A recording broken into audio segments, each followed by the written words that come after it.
여러분, 취업을 위해서 회사에 제출하는 가장 기본적인 서류 중에 이력서라는 게 있지요.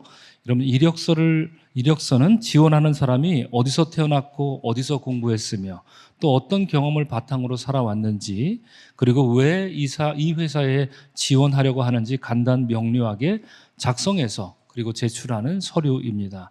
그런데 이력이라고 하는 말, 여러분 혹시 한자로 이력이라는 말이 어떤 한자로 됐는지 혹시 아시는가요? 이력이라는 말은요, 신발을 의미하는 이자와 또 넘다, 지나다, 다니다를 의미하는 역자로 이루어져 있습니다. 그래서 이력서라는 말은 신발을 끌고 다닌 역사에 대한 기록, 이렇게 정의를 내릴 수 있습니다. 여러분, 이렇게 뜻을 풀고 보니까 이력서 하면 왠지 딱딱하고 삭막하고 이런데 좀 철학적이고 깊은 삶의 의미가 담겨 있는 그런 단어처럼 혹시 들리지 않으시나요? 용혜원 시인이 신발이라는 시에서 이렇게 노래했습니다. 너의 신발을 한번 살펴보라. 신발의 모양이 너의 삶의 모습이다. 지금 살펴보라는 얘기는 아니고요. 어떤 이가 신발을 끌고 어딜 갔고 또 거기서 무엇을 했는지 우리가 꼼꼼히 따져보고 그것을 잘 기록해 놓으면 그 사람의 삶이 거기에 고스란히 드러난다 하는 그런 이유인데, 바로 그런 것이 이력서다라고 말하는 것이지요. 이런 점에서 여러분, 저는 오늘 설교를 준비하면서 만약 야곱이 이력서를 작성한다면 어떤 이력서를 쓸 수 있을까 이렇게 생각하면서 여러분들과 함께 은혜로 눌렀을 야곱의 이력서라는 제목으로 은혜를 나누고자 합니다. 야곱이 신발을 끌고 다닌 그 파란만장한 시간과 장소, 이것만 그냥 나열해도 아주 흥미로운 이력으로 보일 텐데요. 거기서 일어난 일들과 그리고 변화를 따라 적는다면 이력서를 빼곡하게 채워서 한두 장 가지고는 어림도 없는 그런 이력서가 되지 않을까 싶습니다. 그런데 여러분, 야곱이 이력서를 쓸 때는 야곱에게 있어서는 반드시 유념해야 할 것이 한 가지 있습니다. 여러분, 이력서 중에 뭐가 제일 중요한 항목이 될까요? 좀 질문이 어리석습니다만 뭐가 제일 중요할까요? 이름 적는 난이 제일 중요합니다. 그렇기 때문에 야곱은 그가 이력서를 쓰려고 한다면 반드시 신중을 가해야 될 텐데요. 왜냐하면 지난주 본문을 통해서 우리가 나눈 것처럼 하나님이 야곱의 이름을 바꿔주셨기 때문입니다. 그래서 야곱은 이력서 성명 기절란에 야곱 이렇게 쓸 것인지, 아니면 하나님이 이름 바꿔주셨으니까 이스라엘 이렇게 쓸 것인지 아주 신중하게 생각하고 써야 되는 거죠. 미국의 유명한 작가 중에 해밍웨이와 동시대에 살았던 피츠제랄드라는 작가가 쓴 위대한 개츠비라는 작품이 있습니다. 이 작품에 보면 주인공은 어린 시절 아버지가 이름을 지어줬습니다. 제임스 게츠라는 이름입니다. 그런데 이 이름을 버리고 17살 때 자기가 이름을 짓습니다. 제이 게츠비. 그냥 자기가 지은 이름이에요. 왜 이름을 그렇게 졌냐? 소설은 그렇게 말합니다. 아버지가 너무 가난하고 내가 저 이름 갖고 살다가는 평생 가난에 찌들어 살 것 같아서 나는 위대한 개츠비가 될 거야. 그래서 자기가 마음대로 제이 개츠비 이렇게 이름을 자기가 바꾸고 그 이름으로 이후로 17살 이후로 살았다라는 얘기지요. 자, 그렇다면 야곱은 어떻게 해야 할까? 하나님 이름 바꿔주셨는데 그럼 곧바로 이스라엘이라는 이름을 써야 될까요? 아니면 쓰면 안 될까요? 어떤 생각을 하십니까? 이력서에다가 야곱은 야곱이라 써야 됩니까? 아니면 이스라엘이라고 써야 될까요? 오늘 여러분들과 그것에 대해서 함께 나눠보고자 합니다. 지난주 본문에서 우리는 야복강 나루토에 있던 야곱 이야기를 나눴습니다. 이 사건은 야곱의 이력서의 가장 중요한 내용 중 하나로 다뤄져도 무방합니다. 거기서 야곱은 하나님과 씨름했던 아주 기이한 일이 일어났습니다. 야곱의 삿바는 생각보다 너무나도 완고했고요. 하나님은 밤새 야곱의 삿바를 잡고 사투를 벌이셨지만 야곱의 그 딱딱한 자아는 꼼짝도 하지 않았습니다. 하나님이 내가 야곱을 이기지 못하겠다 이렇게 토로하실 정도였습니다. 이에 하나님은 더는 안 되겠다 생각하셨는지 야곱의 허벅지 관절을 치는 반칙 아닌 반칙, 저는 이것을 거룩한 반칙이라고 이렇게 이름을 붙이는데요. 그 반칙을 행하셨습니다. 이런 과정에서 우리가 주목해야 할 것이 한 가지 있죠. 하나님의 반칙에도 불구하고 야곱은 주저앉거나 물러서지 않았다는 겁니다. 이게 참 야곱의 놀라운 점이죠.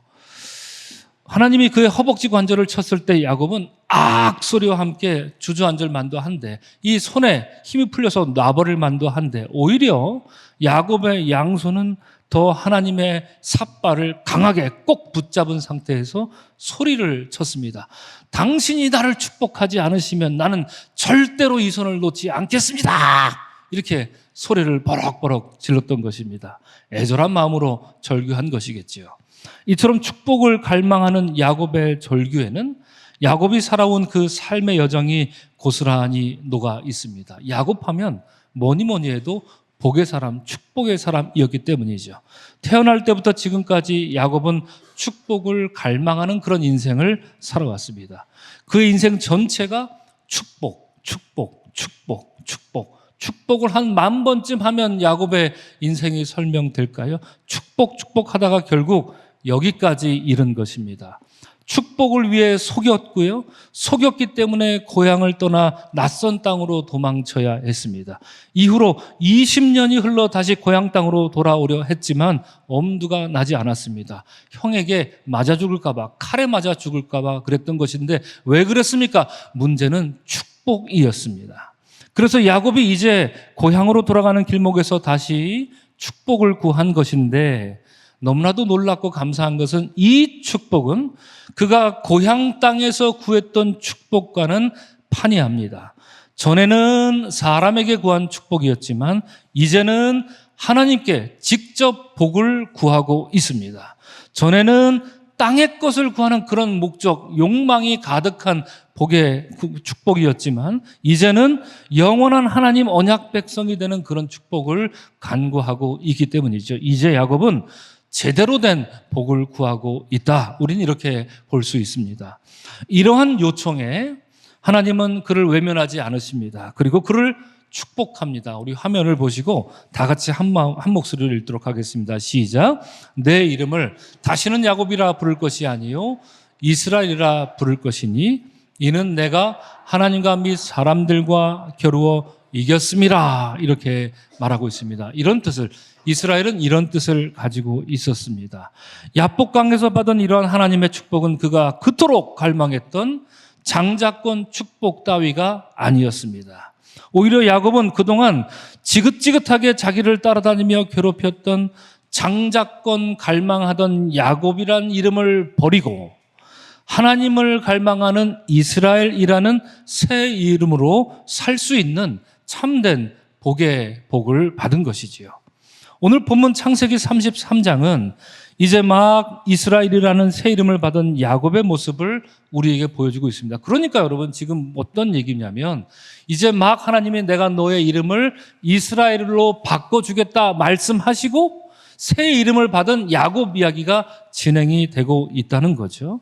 자, 그러면 오늘 본문에서 야곱은 어떤 모습을 보여주고 있고 그러면 성경은 야곱을 야곱이라고 부르고 있는지 아니면 이스라엘이라고 부르고 있는지 우리는 여기에 좀 관심이 가게 되죠.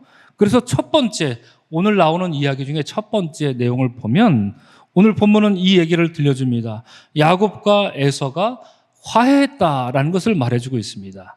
하나님과 씨름한 야곱은 드디어 동터오는 해를 맞으며 야복강을 건넜습니다. 그러자 오늘 본문 1절은 말하기를 야곱이 눈을 들어보니 에서가 400명의 장정을 거느리고 오고 있는지라 이렇게 말합니다.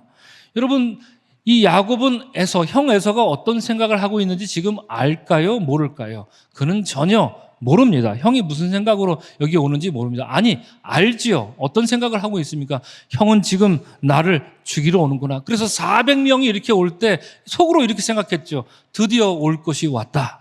저 무시무시한 400명의 군사를 보라. 이제 나 야곱은 형의 손에 장렬히 죽겠노라 하면서 마음을 다잡고 있었을 것입니다.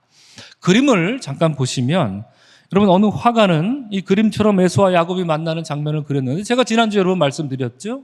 당시 에서는 그냥 동네에서 이렇게 힘께나 쓰는 그런 사람이 아니었다고. 어렸을 때는 그랬을 줄 몰라도 이제에서는 20년이 지나서 무엇이 됐습니까? 장군이 되었을 것이다. 점령군이 되었을 것이다. 이름만 들면 웬만한 사람들 그냥 사시나무 떨듯이 파르르 떨게 만드는 그런 사람이 되었을 것이다 말씀을 드렸는데, 그래서 화가들의 상상력은 에서를 이와 같이 그렸습니다. 붉은 망토를 차고 머리에 이제 군사들을 보십시오. 완벽하게 군대를 갖춘 이 군대의 지휘관, 그가 에서였다라는 겁니다. 그러니 여러분, 야곱이 두려워할 이유가 충분히 있었던 것입니다.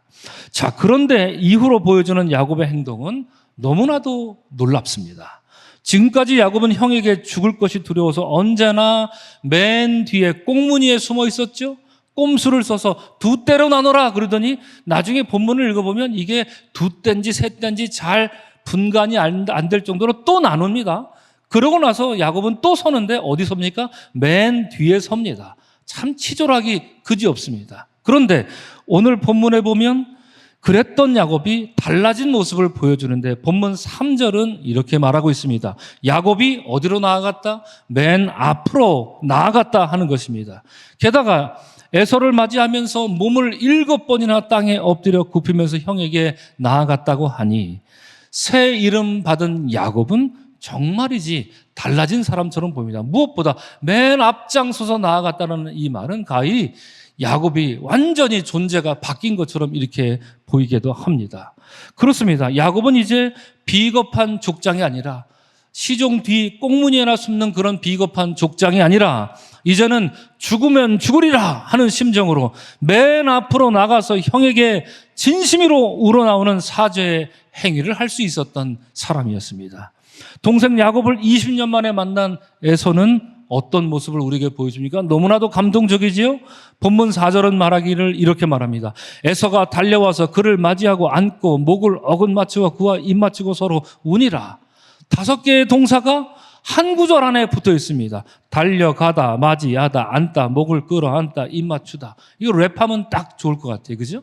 이런 식으로 5개의 동사를 형 에서가 동생을 반가워하고 용서하는 그 한 구절에 다 쓰고 있으니 이 얼마나 멋진 장면입니까? 자신의 잘못을 뉘우치려는 야곱의 모습도 참 좋지만 20년 앙금을 순식간에 다 지우고 야곱을 용서하는 이 에서의 모습을 보니 너무나도 감동적입니다. 이것이 오늘 본문에 나오는 첫 번째 이야기입니다. 두 번째는 어떤 얘기가 나옵니까? 이 화해의 주체가 우리는 야곱인 줄 알았는데, 우리는 에서인 줄 알았는데 그게 아니라 이 화해의 주체는 하나님이었음을 오늘 본문 우리에게 들려줍니다. 본문을 자세히 보면 야곱과 에서의 행위를 똑같은 동사로 묘사하는데 둘 다 어떻게 하고 보았답니까? 눈을 들어 보았다, looked up 했다라는 얘기입니다. 여러분, 창세기에서 눈을 들어보는 행위에 대해서 제가 새벽 시간에도 그렇고 주일에도 그렇고 여러 번 많이 말씀드려서 여러분 이미 잘 아실 겁니다. 창세기에서 누군가 눈을 들어 바라본다라고 하는 행위는 보이지 않는 것, 볼 수 없는 것을 보는 행위입니다. 그리고 하나님이 준비한 것을 보는 자가 하는 행위가 바로 눈을 들어 바라보는 행위죠. 창세기 18장. 아브라함은 눈을 들어 자기 집에 하나님의 사자가 온 것을 바라봤습니다. 그가 눈을 들었습니다. 창세기 22장. 아브라함 역시 눈을 들었습니다. 하나님이 아들 이삭 대신 제물, 순양을 준비한 것을 눈을 들어 보았습니다. 놀랍죠. 창세기 24장. 이삭과 리브가가 처음 만나는 장면에서 성경은 이삭이 눈을 들어 리브가를 보았고 리브가가 눈을 들어 저쪽에 멋진 청년이 오는 것을 보았고 이렇게 서로를 눈을 들어 바라보았다라고 말하고 있습니다. 마찬가지로 오늘 본문에서 야곱은 눈을 들어 형 에서와 400명의 장정들이 오는 것을 보았는데 그들은 야곱을 치러, 야곱을 죽이러 오는 게 아니라 오히려 야곱과 화해하기 위해 달려온 병사들이었습니다. 하나님이 준비한 병사였던 것이죠. 또한 에서도 눈을 들어 야곱의 부인들과 조카들을 바라봅니다. 동생을 용서했으니 가족을 용서하지 못할 이유가 전혀 없지 않겠습니까? 이에 야곱의 모든 가족은 차례로 에서에게 나아가서 절을 하면서 야곱과 에서의 화해가 점점 무르익어 갑니다. 이 화해를 여러분 누가 준비했단 말입니까? 에서가요? 야곱이요? 그럴 리가요. 이 화해를 준비하신 분은 우리 하나님 한 분인 줄로 믿습니다. 이것이 오늘 본문에 나오는 두 번째 이야기입니다. 셋째로 여러분, 이제 야곱은 복이 아니라 은혜를 고백했다는 것, 참으로 중요한 내용이 나옵니다. 본문 5절에서 에서가 야곱에게 너와 함께한 사람들은 누구냐 이렇게 묻죠. 그때 야곱은 하나님이 주의 종에게 은혜로 주신 자식들입니다 이렇게 얘기합니다. 여러분, 유대인들 개념으로는 이 자식은 누가 주는 거고 하나님이 주시는 거고, 자식 주는 거는 하나님의 복입니다. 하나님이 주시는 복이다 이렇게 믿습니다. 예를 들면 우리가 잘 알죠. 아브라함, 이삭에게 하나님 말씀하셨습니다. 내가 내게 복을 주어서 내 씨가 번성할 하늘의 별같이 되게 하리라. 무엇을 준다고요? 복을 주리라, 복을 주리라 이렇게 말씀하셨습니다. 야곱도 그의 아버지 이삭에게 축복을 받았습니다. 전능하신 하나님이 내게 복을 주어 너로 생육하고 번성하게 하고 여러 민족을 이루게. 뭘 주신다고요? 복을 주신다 이렇게. 이것이 유대인들의 생각입니다. 그래서 그러면 원래대로라면 여러분, 형 에서가 너와 함께 한 사람이 누구냐 이렇게 물었을 때 야곱은 이렇게 대답했어야 됩니다. 하나님이 주의 종에게 복으로 주신 자식입니다 이렇게 대답하는 게 맞습니다. 그렇게 대답해야 합니다. 그런데 여러분, 야곱은 뭐라고 대답합니까? 하나님이 주의 종에게 복으로 주신 자식이 아니라 은혜로 주신 자식입니다 이렇게 말합니다. 실제로 33장에서 은혜라는 말을 야곱은 4번, 5번씩 말합니다. 참으로 놀라운 변화 중에 변화인 것이죠. 야곱이 은혜의 사람이 되어가고 있다. 복의 사람이 아니라 은혜의 사람이 되어가고 있다는 놀라운 변화를 봅니다.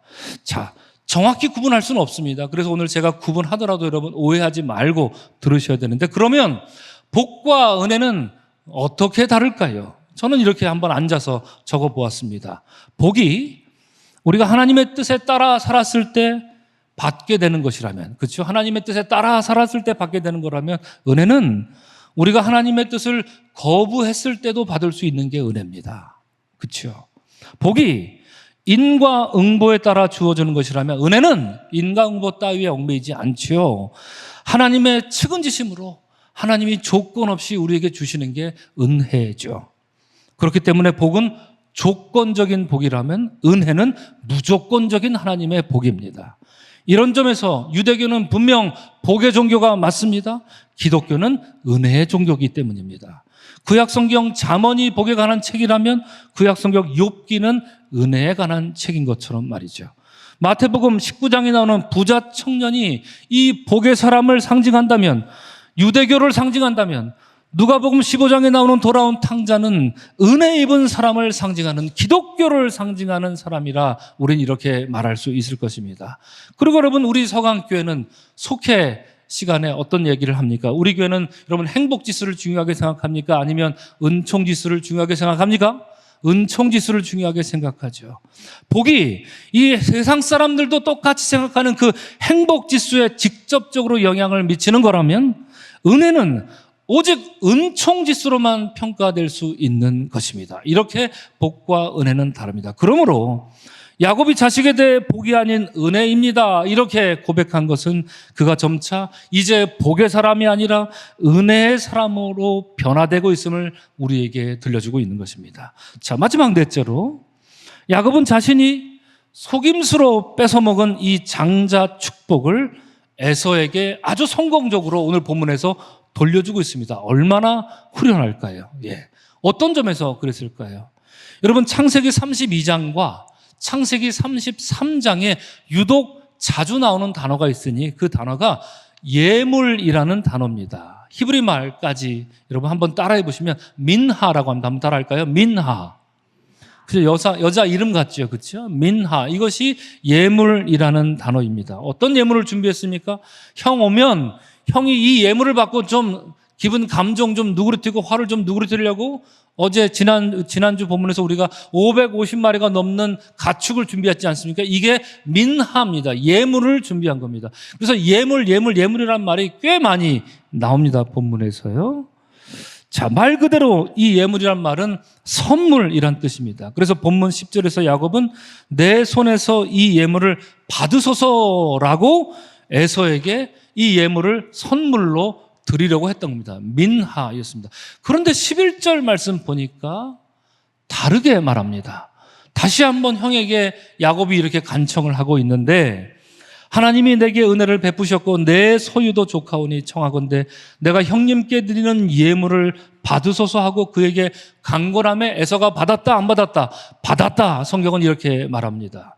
여러분, 지금까지 야곱은 에서에게 앞서 우리가 말한 예물이 히브리 말로 민하라고 했습니다. 민하를 주려고 민하를 준비해서 민하 받으십시오 그랬습니다.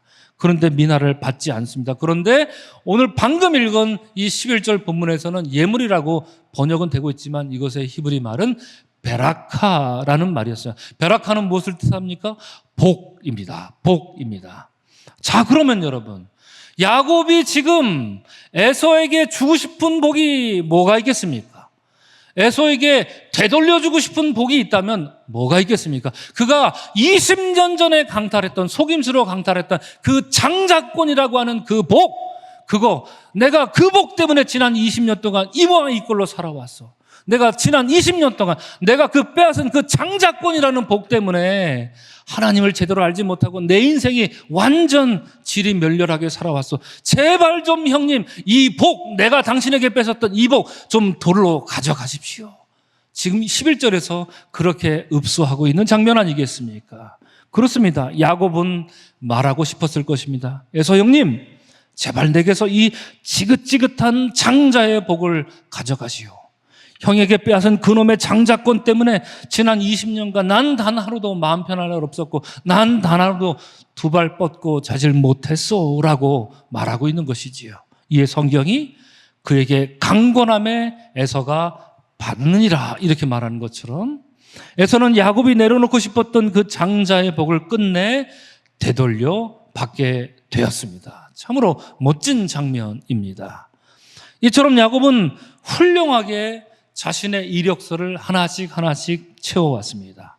형 에서를 만날 일은 너무나도 두렵고 공포스러운 일이었지만 그는 하나님을 만났고 하나님과 씨름한 뒤에 모든 것이 은혜로만 풀릴 수 있다는 것을 알았던 것입니다. 그런데 한 가지가 걸리죠. 이제 한 가지가 그렇기 때문에 걸리는 겁니다. 뭡니까? 하나님은 야곱에게 내 이름을 다시는 야곱이라 부를 것이 아니요 이스라엘이라 부르라 이렇게 말씀하셨지만 그러면 이름을 이스라엘이라 사용해야 되는 것 아닙니까? 우리가 알다시피 아브라함과 사레가 하나님이 나타나서 이름을 바꿔주셨을 때 어디 뭐 뜸들이다가 한 2년쯤 뒤에 이름 바꾸고 그랬던가요? 아니죠. 그 직수로 아브라함아 너를 이제부터 아브라함이라 해라. 사레야 너를 이제부터 사라라고 해라. 그래서 바로 그 다음 구절부터 아브라함이 아브라함이 되고 그 뒤로 아브라함은 나오지 않고 아브라함만 나오죠. 사례도 마찬가지였습니다. 이름을 바꾸라니까 다시는 사례라는 이름을 쓰지 않고 사라라는 이름으로 계속 나왔던 것인데 그러면 왜 야곱은 이름을 이스라엘이라 지어줬는데 오늘 33장에서 또다시 야곱이 어쩌고 저쩌고 이렇게 나오고 있냐 하는 것이죠. 우리가 이것이 궁금했습니다. 그래서 왜 그럴까 생각을 해보면 이런 게 아닐까? 이건 그냥 추측인데요. 야곱은 하나님이 주신 새 이름에 너무나도 얼떨떨해서 낯설었던 게 아닐까 이런 생각도 해봅니다. 허벅지 관절이 통증이 아프시니 무슨 생각할 겨를이었을까? 내 이름을 뭐라 그랬더라? 이렇게 이름을 까먹은 건 아닐까? 이런 생각도 해봅니다. 그리고 온몸이 뻐근하고 이 얼얼한 상태에서 주신 말씀이 그게 무슨 뜻인지 알아듣기나 했을까? 이런 생각도 해봅니다. 여하튼 야곱은 새 이름을 바꿔도 여전히 옛 이름 야곱을 사용하고 옛 이름 야곱이 나옵니다. 그래서 그런지 본문에 보면 야곱은 예전과 많이 달라졌죠. 우리가 앞서 4가지 살펴본 것처럼 너무나도 달라진 모습이긴 했습니다만 별로 달라지지 않은 모습이 2가지가 보입니다. 그것이 첫 번째로 9절에 보면 에서는 야곱에게 내 동생아 이렇게 감격스럽게 부르고 있지요. 제가 이 장면은 새벽기도 시간에 여러분들에게 말씀드렸던 기억이 납니다. 야곱은 에서를 여러분 형 이렇게 맞받아쳐서 얘기를 해줘야 되는 건 아닙니까? 그렇죠? 새벽에도 농담했지만 여우가 어떻게 운다고요? 아우 하고 울면 저쪽에서 여우가 동생이 형 하고 이렇게 울어줘야 딱 맞는 거 아닙니까? 그죠? 그런데 이쪽에서는 동생아 하고 에서가 지금 반갑다 이렇게 말하는데, 여러분 야곱은 형이라고 이렇게 부르질 않아요. 아직도 무서워서, 아직도 겁이 나서 공포스러워서 주인님 있다고 소리만 계속하고 있다니까요. 살펴보면 아시겠지만. 자, 왜 제가 이런 말씀을 드리는가. 여러분 11절 말씀 한번 보시면, 화면에 혹시 띄워줄 수 있습니까? 11절 말씀 보면 야곱은 이렇게 말합니다. 다음 PPT일 것 같습니다. 네, 그렇습니다. 여러분 제가 일부러 괄호로 묶어놨습니다. 여러분 갖고 계신 성경, 개역개정판도 그렇고 세번역 성경도 그렇고 다 형님이라고 써놨습니다. 아주 친절하게. 그러나 성경 원어에는 형님이란 말이 없습니다. 제가 영어 성경도 찾아봤는데 없고요. 독일어 성경에도 형님이라고 말하지 않습니다. 그냥 you, do 이렇게 말하는 거죠. 한국말 성경은 형님 이러니까 너무 번역이 멋져요. 예, 정말 동생아 그러니까 형님 이렇게 하는 것 같습니다만, 안타깝게도 내가 형님의 눈앞에서가 아니라 내가 눈앞에서 은혜를, 내가 형님의 얼굴을 배운 적, 그게 아니라 내가 얼굴을 배운 적, 내가 형님도 그냥 나를 기뻐하나, 이렇게 지금 대화가 이렇게 되고 있다니까요. 손바닥도 마주쳐야 소리가 나는 건데 에서는 지금 너무 반가워서 오히려 죽이러 달려랬던 에서가 동생아 이렇게 불러주고 있는데, 야곱은 손바닥을 마주칠 줄 모르고 있다는 거죠. 여전히 주인님 이렇게 절어 있다니까요. 야곱이 말입니다. 이것이 첫 번째 아쉬운 모습이었죠. 두 번째, 이 일의 결국 에서는 세일 땅으로 돌아갑니다. 그리고 야곱은 숫곳이라는 곳에 머물렀다고 합니다. PPT를 바꿔주십시오. 그래서 본문 17절은 말하기를 야곱이 숫곳에 이르러 자기를 위하여 집을 짓고 가축을 위하여 우릿간을 지었다 이렇게 말합니다. 자, 여러분, 아브라함은 여기저기 많이 이동했습니다. 이동할 때마다 아브라함이 그곳에 가서 제일 먼저 한 일이 무엇입니까? 거기서 무엇을 했더라? 제단을 쌓았더라. 이 얘기가 먼저 나와야 합니다. 그러나 야곱은 지금 뭘 하고 있습니까? 숫곳이라는 곳에 가서 뭘 했다고요? 집을 지었는데 누구를 위해서 지었다고요? 자기를 위하여. 성경은 우리에게 지금 고발하고 있는 겁니다. 이렇게 은혜를 받고 이렇게 화해까지 하나님이 시켜줬는데 그가 지금 당장 하는 건 내가 살 내 집을 지어야지. 무슨 소리야? 그 다음에 무엇입니까? 짐승을 위한, 가축을 위한 우릿간을 지어야지. 하나님을 위해서는요. 숫곳에서는 하나님을 위해 아무것도 하지 않습니다. 여기서 세겜으로 옮겨야 거기서 비로소 제단을 쌓았다고 성경은 이렇게 말합니다. 참으로 안타깝기 그지없습니다. 결과적으로 여러분 어떤 일이 일어납니까? 세겜으로 옮긴 뒤에 거기서 그는 그의 딸 디나가 강간당하는 끔찍한 일을 만나고 그의 자식 둘이 그래서 복수를 아주 처참하게 하는 이런 일이, 안타까운 일이 세겜에서 일어나고 있는 것 아닙니까? 이것이 하나님 언약 백성 세 번째 조상 야곱의 집에서, 그것도 야곱이 은혜 받자마자 일어나는 일이었던 것이죠. 이 얼마나 안타까운 일입니까? 이처럼 옛 이름을 버리지 못해 미적미적대는 야곱은 아직 하나님의 언약을 이어갈 새 이름 이스라엘이 될 자격이 없어 보입니다. 그는 아름다운 화해의 장면에서조차 위축된 못난 꼬맹이였고요. 하나님을 위한 제단이 아니라 자기를 위한 집을 먼저 짓고 그 다음이 가축이었고 하나님은 깜빡했고, 야곱은 여전히 그렇고 그런 지리멸렬한 그냥 불쌍하고 초라한 인간 야곱일 뿐이었습니다. 사랑하는 성도 여러분, 오늘 우리는 창세기 33장을 통해 하나님이 이스라엘이라는 새 이름을 주셨지만 여전히 옛 이름의 그림자에 눌려있는 야곱의 모습을 보았습니다. 그의 모습은 한편 너무나도 훌륭했지만 다른 한편 여전히 지리멸렬하기만 해서 새 이름 이스라엘에 합당한 사람처럼 보이지 않습니다. 그는 속히 야곱을 벗고 이스라엘을 입어야 합니다. 이를 위해 그는 속히 숫곳을 떠나고 세겜으로 옮겼지만 세겜도 떠나고 바로 베델에 이르러야 합니다. 거기에 이르러서야 야곱은 다시금 하나님의 복된 말씀을 듣게 되지요. 창세기 35장에서 말입니다. 그 이후에야 야곱은 이스라엘이라 불릴 것입니다. 이러한 야곱의 모습을 통해 오늘 우리는 은혜로 눌러 쓸 야곱의 이력서라는 제목으로 말씀을 나누었습니다. 야곱의 이력서에는 이런 말들이 적혀 있을 것 같습니다. 나 야곱은 장자의 복을 빼앗고자 속이는 자 야곱으로 살았노라. 나 야곱은 신발을 끌어 도망자의 신세로 20년간 밧단 아람에서 살았노라. 나 야곱은 다시 신발을 끌어 귀향길 야복나루에서 하나님과 겨루었노라. 나 야곱은 사력을 다해 하나님께 축복을 구했노라. 나 야곱은 야곱을 버리고 이스라엘로 살라는 축복을 받았노라. 나 야곱은, 여기서 야곱의 목소리가 떨리겠죠. 비록 아직 이스라엘로 살지 못하지만 마침내 복이 아니라 은혜가 무엇인지 알게 됐노라. 이렇게 이력서에 적을 만합니다. 비록 야곱이 이스라엘이 되기에는 조금 더 시간이 필요합니다. 그는 이제 이력서를 은혜로 꼭꼭 눌러서 채워 나갈 것입니다. 이제 우리는 그것을 보게 될 것입니다. 그래야 마침내 성명 기자란에 야곱은 잠시 고민하죠. 야곱일까? 이스라엘일까? 그러다가 이스라엘을 기입할 날을 우리는 보게 될 것입니다. 왜냐하면 그는 이제 더 이상 복의 사람이 아니라 은혜의 사람이 되었기 때문입니다. 오늘 이 예배에 나오신 사랑하는 성도 여러분, 우리 삶을 곰곰이 돌아보면 우리는 많은 점에서 야곱과 닮았습니다.